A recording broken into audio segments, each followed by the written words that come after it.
So you want to save your relationship. That's cool. I get it. I've been there myself. I have been helping people to save their relationships for over 10 years now at this point, since 2009. And it's something that has been honestly a really humbling thing that I do for a living. And just getting updates and success stories from people has been really motivating. In case you don't know, my name is Clay Andrews with modernlove.life, and we like to help people to save their relationships by being the best version of themselves after a breakup. If you want to do this, there are a couple things that you're going to need to understand first and foremost. The first thing is that you're going to have to give up a lot of the things that maybe you've seen elsewhere on how to do this. You're going to have to let go of some of these things. Things like, being in the no contact cult. What do I mean by that? The way that most people talk about no contact, at least in regards to saving their relationship, is that they treat it like a sort of cult.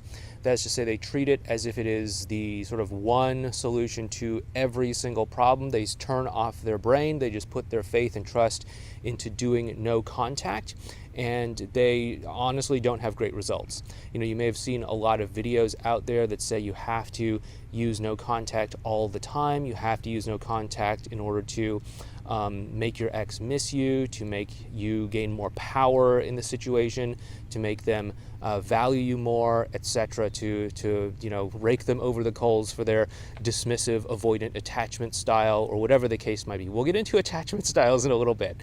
But you have to be willing to leave the no contact cult.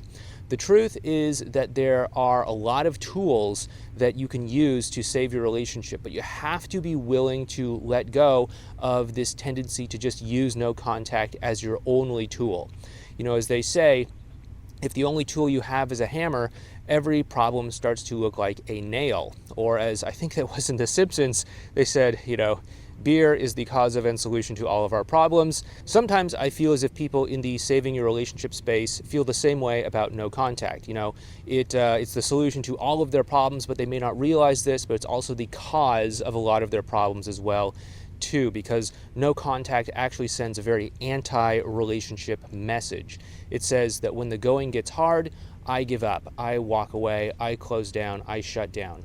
And, that's not to say there's not a time and place for no contact, but, if your partner is wanting to have a solid, committed relationship, then this is probably not going to be sending the right message. Because if you think about it, what is the actual thing that most people are looking for when it comes to a great relationship? They're looking for someone who's going to be there with them through the hard times in life. They're willing to be there with them and talk things out and stick through the challenging moments.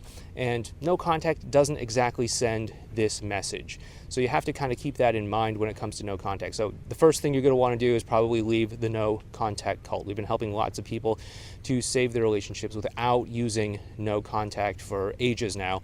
And quite frankly, it's not needed, and it does more harm than good in most situations. The second thing you have to also be willing to give up is the idea of attachment theory.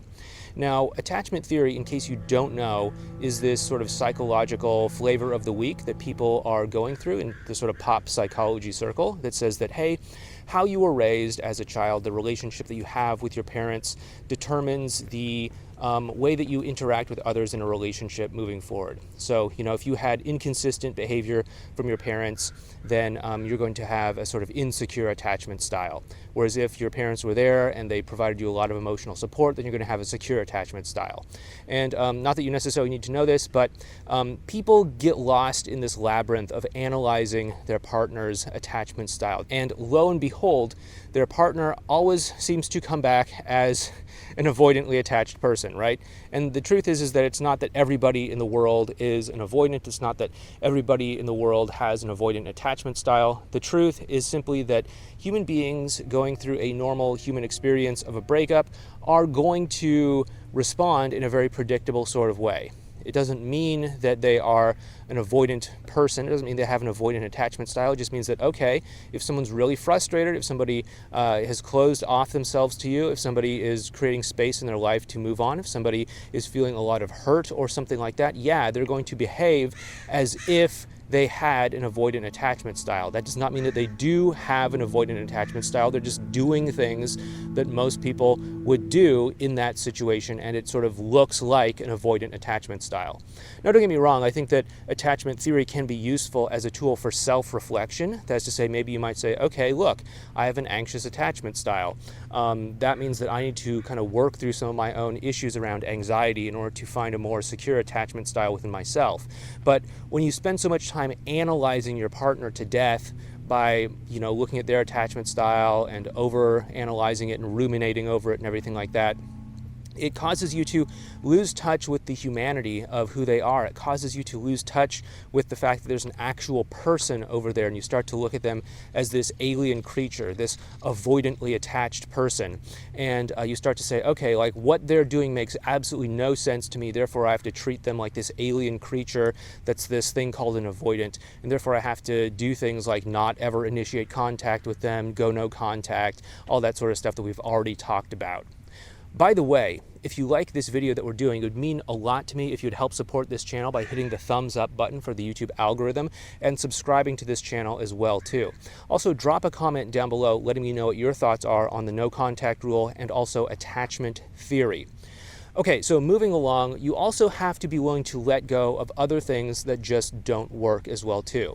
And this includes things like reverse psychology, playing hard to get, or things that we would, typically classify as mind games. Now, the way that a lot of people use no contact, it actually turns out to be a mind game. So we want to be cautious about that. We don't really want to use no contact as a mind game if we're going to do it.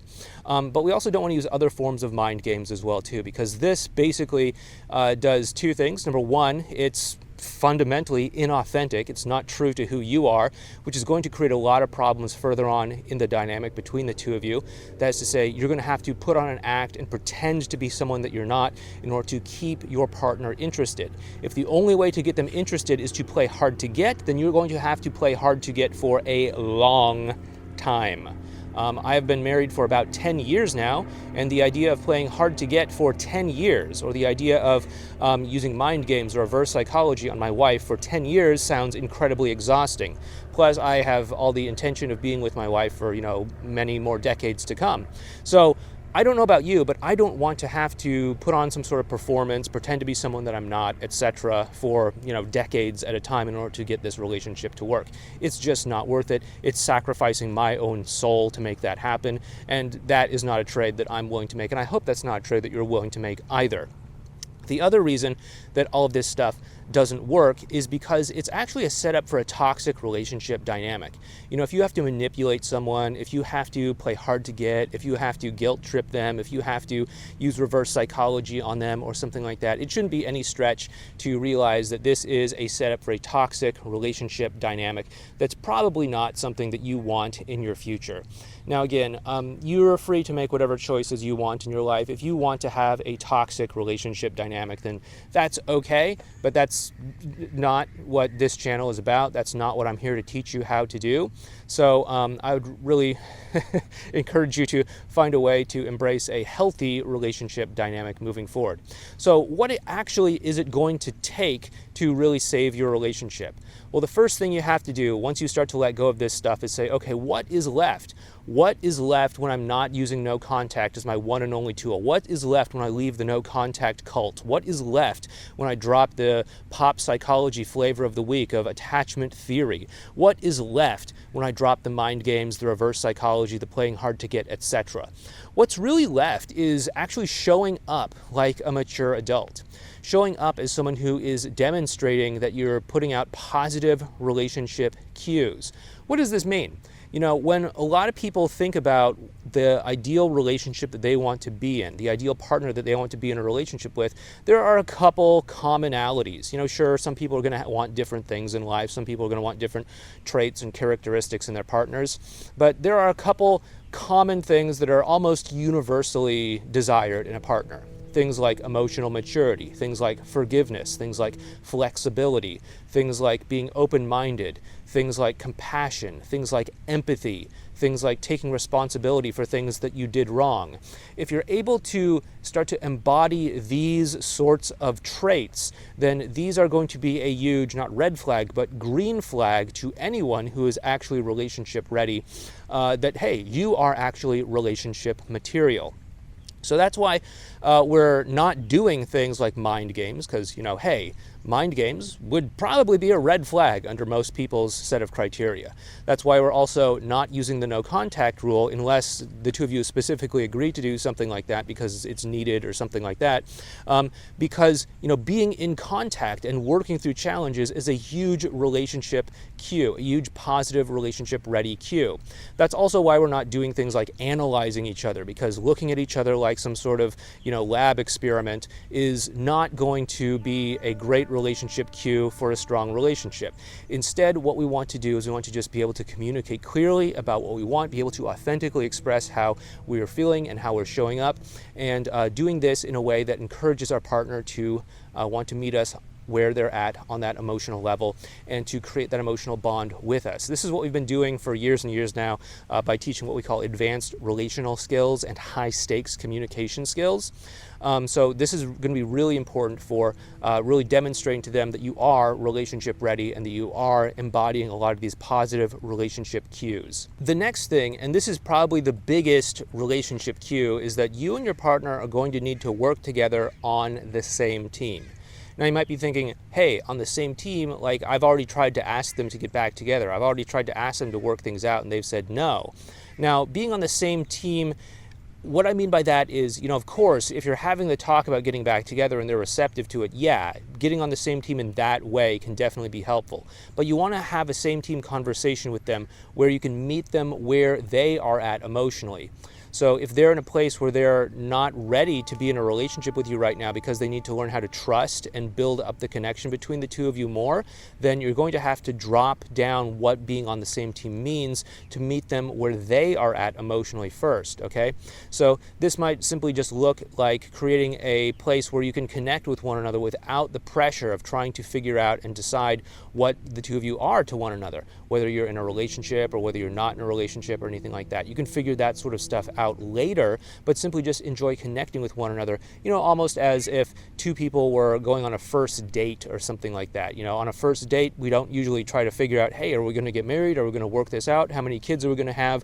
Are we going to live in the city? Are we going to live in the country? We don't try to figure that sort of stuff out. We simply just say, hey, you're attractive, you seem interesting, let's have a conversation and see if we actually like each other. And so that's really what I mean by being on the same team, okay? And so this is all something that we lay out in a video on how to get back together with your ex without using the no contact rule. If that's something that you'd like to check out, I'd really recommend you go over to this video right here where we talk about our core strategy of getting back together with your ex without using the no contact rule, without using mind games, without using reverse psychology, and without relying on analyzing your ex to death through attachment theory psychology. And if that's what you'd like to do, please head on over to that video next, and I'll see you over there.